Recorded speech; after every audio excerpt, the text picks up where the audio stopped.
So pressure was high, that shows very tense. Energy level high है, assertive है, ambitious है.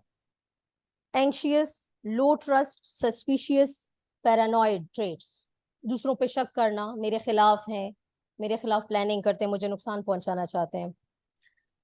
Strokes और जो लाइंस है या शेडिंग जो उसने की है वो स्केची टाइप है. That shows insecure, timid, doubting, uncertain, indecisive, chronic pattern of maladaptive attitudes and behavior.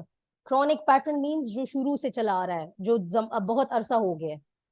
हमारी जबान में, हमारी साइकोलॉजी में एक्यूट का लफ्ज हम तब इस्तेमाल करते हैं जब एकदम से कोई चीज आ जाए, लेकिन क्रॉनिक का वर्ड हम तब इस्तेमाल करते हैं जब काफी अरसा हो गया हो किसी सिम्टम का या किसी भी मैल अडेप्टिवनेस का, जब काफी अरसे से वो चली आ रही हो. ठीक है, जैसे ये मोबाइल नोटिफिकेशन बंद कर देना, साइलेंट रख देना, ज्यादातर अकेले रहना. और कल कल किस दिन बात हो रही थी कि मैं पंखा तक बंद कर देता हूँ, ताकि जब मुझे पीस चाहिए होता है तो मैं पंखा तक बंद कर. ये किस किस्म का पीस इसको चाहिए होता है कि ये पंखा तक बंद कर देता है. So this is a kind of maladaptiveness. ये डेविएटेड फॉर्म का वो है. और वैसे भी इसने जो सर सिर्फ बनाया हुआ है ना, सर हेड बनाया है ना सिर्फ, दैट शोज, अगर हम बाकी कुछ भी ना देखें तो दैट शोज न्यूरोटिसिज्म. एक साइकोसिस होता है ना, एक न्यूरोसिस होता है, उसका न्यूरोसिस सिर्फ सर बनाने से ही हमें पता चल जाता है. शेडिंग इसने हैवी की हुई है, जो शो करती है exaggerates and dramatizes complaints, overly sensitive, denies aggression, neurotic, anxious and depressed. Detailing इसने की हुई है एक्सट्रीम. अगर आप वो देखें तस्वीर तो इसने काफी खूबसूरत आंखें, नाक और होंठ बनाए हुए हैं, बाल भी. सो एक्सट्रीम डिटेलिंग है जो शो करती है mood swings, even manic and depressive traits. यानी कुछ वक्त के लिए तो ये एकदम से बहुत हाई एलेटेड होगा और कुछ में बिल्कुल ही डाउन हो जाएगा. यानी स्विच करती रहती हैं चीजें. इसके जो मूड जो ट्रेट्स हैं मूड के, वो बहुत जल्दी जल्दी स्विंग करते रहते हैं. मेनिया. लेकिन जब हम मैनिक और डिप्रेसिव का वर्ड इस्तेमाल करते हैं तो उसमें फिर बहुत डिफरेंस आता है. यानी मेनिया जो है ना वो फुल एलेटेड फॉर्म है, यूफोरिक, एलेटेड, हाई एनर्जी, यानी हद से ज्यादा, जो नॉर्मल से ज्यादा हो, बहुत ही अच्छा mood without any good reason.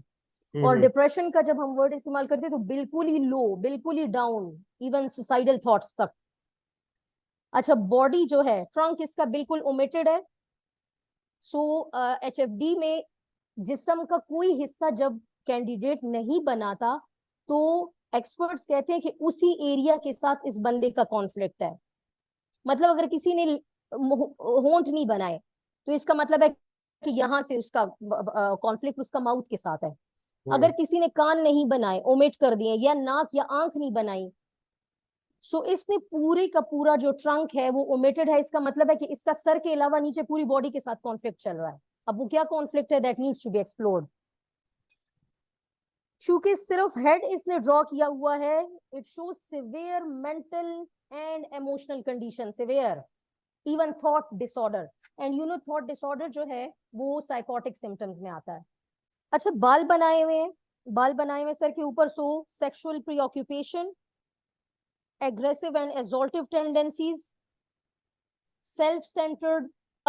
Sir के ऊपर बाल बनाए हुए हैं, that also shows compensation for fears of sexual inadequacy or impotency. Okay, heavy shading of hairs है जिसमें anxious over sexual और aggressive tendencies है. ठीक है. excessive sexual interest और involvement है. अब देखिए ना, ये दोनों चीजें controversial हैं कि ऊपर वो बता रहा है कि homosexual interest है और नीचे वो बता रहा है कि एक्सेसिव सेक्सुअल इंटरेस्ट है या इन्वॉल्वमेंट है. लेकिन अब हमें ये नहीं पता ना कि इंटरेस्ट कहाँ पे, ऑपोजिट जेंडर के साथ है या नहीं सेक्सुअल है. एनर्जी ज्यादा है वो, हाँ, वो कह रहे कि एनर्जी, क्योंकि शुरू में मैंने बता दिया है कि एनर्जी लेवल उसका हाई है क्योंकि ज्यादा प्रेशर है उसके पेंसिल में. आउटलाइन ऑफ आईज इसने बनाई हुई है, that shows his suspiciousness, his mistrust on people, critical और पैरानॉइड है. आईब्रोज एलेबोरेटेड हैं, that shows he is effeminate. ठीक है. नोज जो है, नोज लार्ज साइज की है, that shows conflict over sexual expressions and covering up sexual covering up fears of sexual inadequacy, दोबारा ये चीज आ गई है, सेक्सुअल इनएडिक्वेसी। डिप्रेसिव टेंडेंसीज भी हैं। लॉन्ग नोज बनाई हुई है, खास तौर पर जब लॉन्ग नोज मेल कैंडिडेट्स बनाते हैं ना, तो that shows loss of masculinity. इसने माउथ जो है वो भी काफी एम्फसाइज करके बनाया, और अगर यंग मेल्स माउथ पे एम्फसाइज करें तो that shows regression. Do you know what is regression? हाँ हाँ।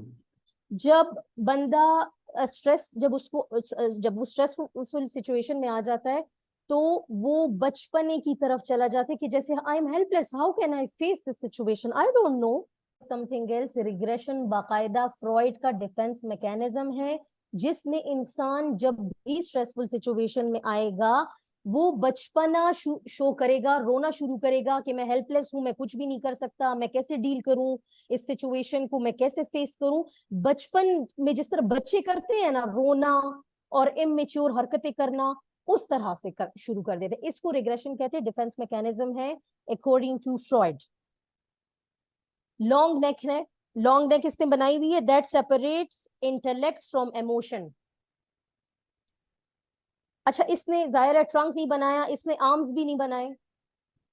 दो बातें हैं, एक तो ये कि इसने ऑपोजिट जेंडर बनाया हुआ है, फीमेल बनाई हुई है और उसके हाथ नहीं है, that shows rejected by opposite sex, perhaps opposite sex parent like mother. इसने फ्रंट व्यू फिगर बनाया हुआ है, that shows is honesty and frankness. Honest तो है क्योंकि वो कह रहा था कि मुझे मेरे दोस्त भी कहते हैं कि तुम ऑनेस्ट हो।